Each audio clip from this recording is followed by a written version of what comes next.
Hello, welcome to RNIB's Production and Distribution Centre here in Orton, Southgate in Peterborough. We'd like to show you all that happens here, from customer services to transcription, from proofreading to the print floor.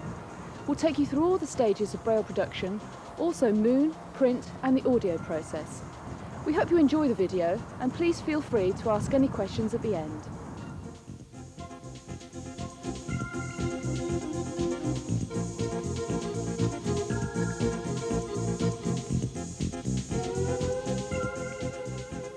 RNIB moved to Peterborough from London in early 1989 and the building was officially opened by the Right Honourable the Earl of Stockton in April 1990.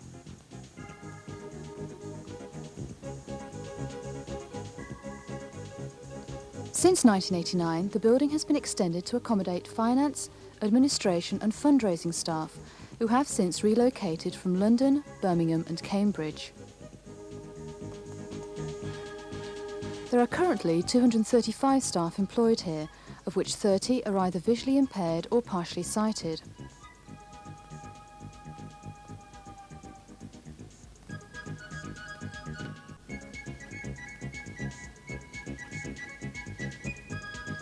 Orton Southgate is one of the new development areas situated to the south of Peterborough, very close to the A1, making it easily accessible from all areas.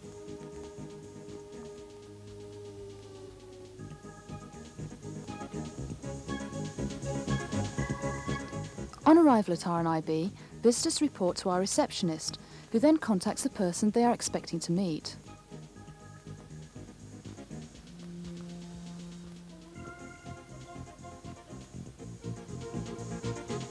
The Customer Services Department is the first point of contact the customer has with RNIB, whether they are requesting a new book to be transcribed into Braille, or wishing to order a reprint of an existing title, or perhaps borrow a book from the library.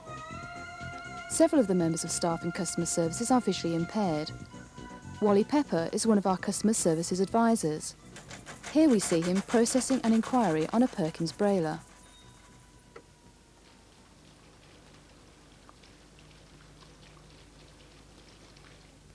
The Production Control Department is responsible for the planning and scheduling of work through all the production stages by staff at Peterborough.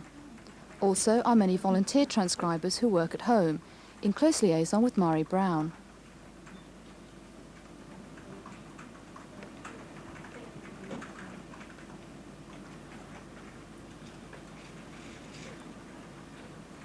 The department also liaises with recording centres around the country, allocating and scheduling the audio requests that originate with customer services. The department is led by Jerry Wyndham. After scheduling by Production Control, all new work passes to the editorial department. It is here the text is prepared prior to transcription.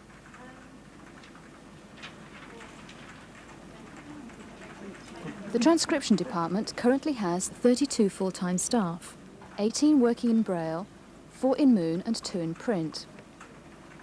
The remaining 8 act as copy holders for the proofreading department and are fully interchangeable. This department is mainly used for quick turnaround jobs, such as a wide selection of magazines, which include television and radio times, and a teenage magazine called Fizz. In addition, there are 42 other magazines, which are regularly produced by RNIB in Braille, Moon and print. More complicated material is also transcribed here, exams up to degree level, music, chess, and the higher levels of mathematics. Novels and standard Braille can also be done in this department if necessary. As head of the proofreading department, Elaine Tasker is responsible for the maintenance of the database, which she updates by using a speech synthesizer.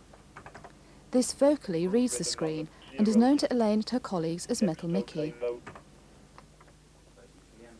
Proofreaders generally work in twos. One sighted person holds a print copy, whilst the visually handicapped person reads and checks the Braille, making any necessary correction notes.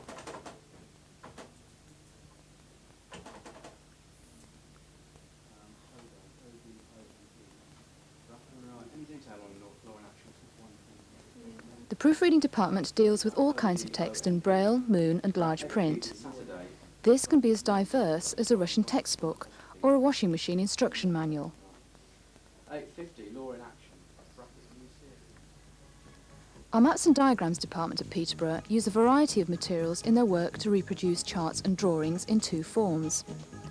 Minolta, a speedy method, more suitable for street maps and floor plans, and collage, which is slow and delicate work, and is generally used for reproducing such material as biology textbook diagrams, and can sometimes take months to complete.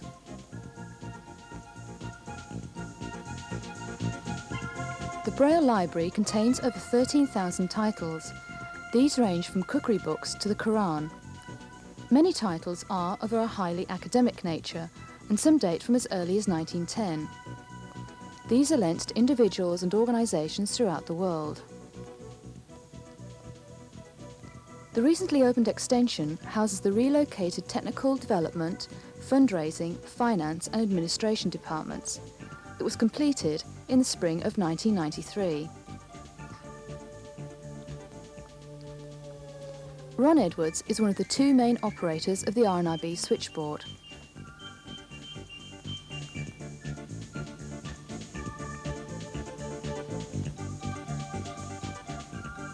He is ably assisted by his guide dog, Gareth.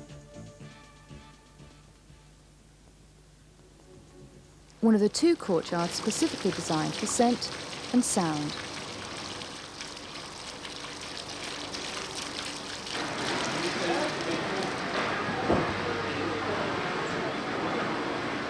The print floor houses all the machinery necessary for producing work in all the mediums. The thermoform department reproduces copies from Perkins Masters. This is done by taking a sheet of Braille plus a sheet of the Perkins Master, placing them onto the thermoform machine and subjecting them to controlled heat. This produces an exact copy which has to be done page by page.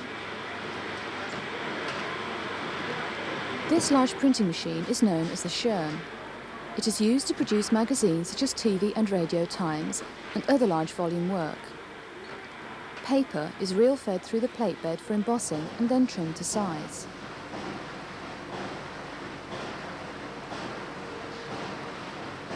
Once embossed, the material is transferred from the churn onto the Maxima, a fully automated collating machine used for magazines and books.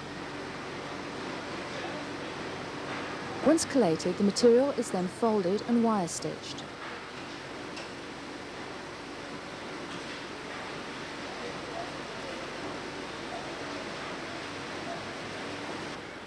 Quality checking is an important part of the process. The finished item is then labelled and sealed in a polythene bag.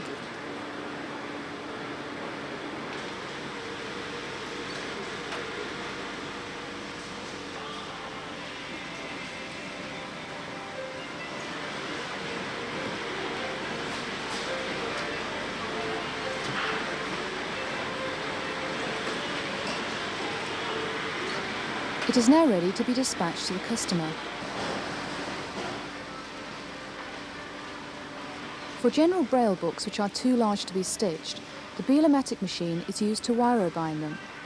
For smaller Braille books, a hand-stitching process is used.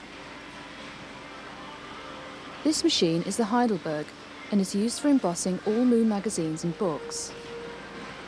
Moon is a tactile medium based loosely around the shapes of the letters of the Roman alphabet. The Oliver deals exclusively with all our general and large print work, such as the catalogue of talking books.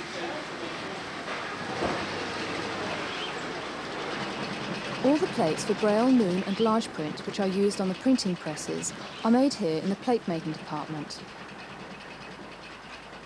In the case of Braille, a file is fed from the computer into the plate making machine, which then embosses the metal plate. Large print is produced using standard printing methods. For Moon, a negative is used in conjunction with a resin-covered plate and exposed to ultraviolet light. The light causes the resin to harden, giving the moon shapes as required.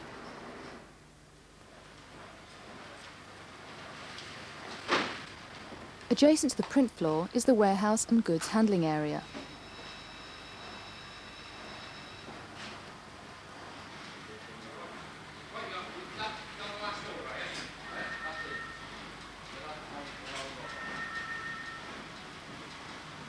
The main storage facility can contain anything from braille plates to audio tapes. The Technical Development Workshop has many sophisticated pieces of equipment. One item currently under development is a heat light tunnel, which has been designed to replace the current system of reproducing moon. Throughout its development, tests are carried out to measure the height of the embossed characters after passing through the tunnel.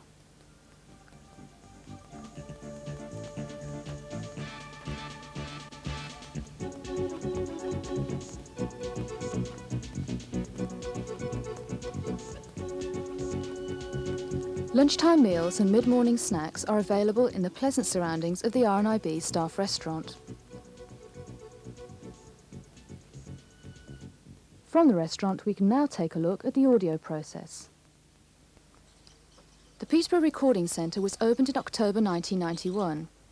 Every week, Jeannie and Robin welcome over 80 volunteer readers into their 4 studios to read for an hour every week, anything from engineering to literature. The external reader team also have close personal contact with volunteers, but with those who record in their own homes. Each customer request is carefully assigned to suit the specialist skills of the volunteer. The book is then packed with full instructions on how to record it and a deadline to work to. When the recording is complete, each cassette is meticulously checked at high speed for sound and reading quality. Indebted to a vocal, if hysterical femininity. In the recording studios, the reader sits before a Yamaha recording machine in a soundproof room. As well as reading the text, the volunteer must ensure their voice reaches the correct volume level as they read, so no distortion is present.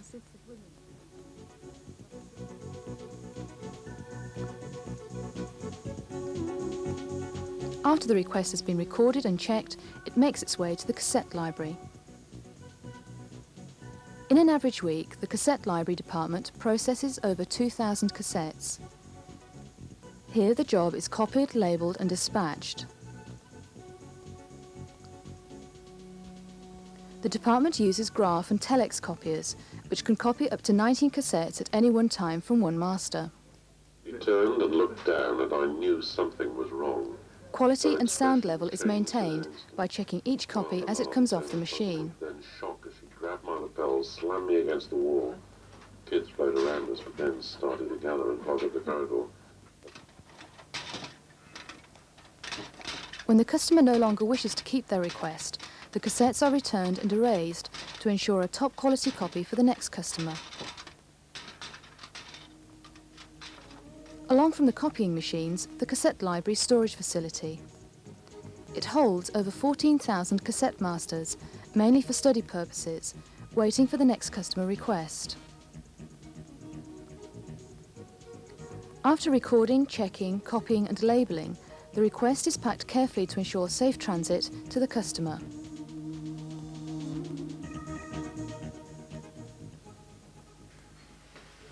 Our Braille trainer is Elizabeth Moore.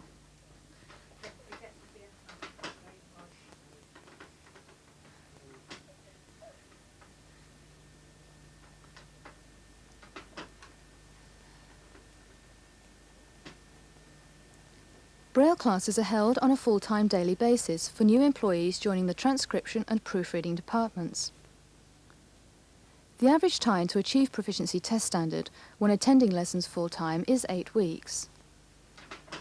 The lessons are also open to members of staff, sighted or visually impaired, from other departments who wish to learn on a part-time basis.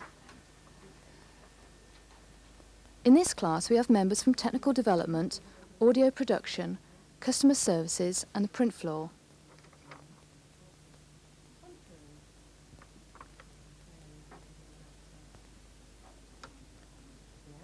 Ironically, a sighted person would read Braille by looking at it and not by touch.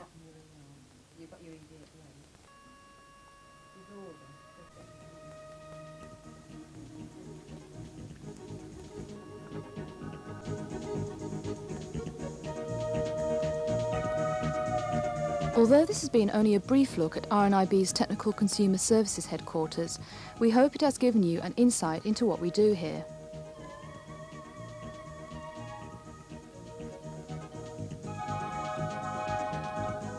We are always pleased to welcome visitors. Guided tours of the building can be arranged.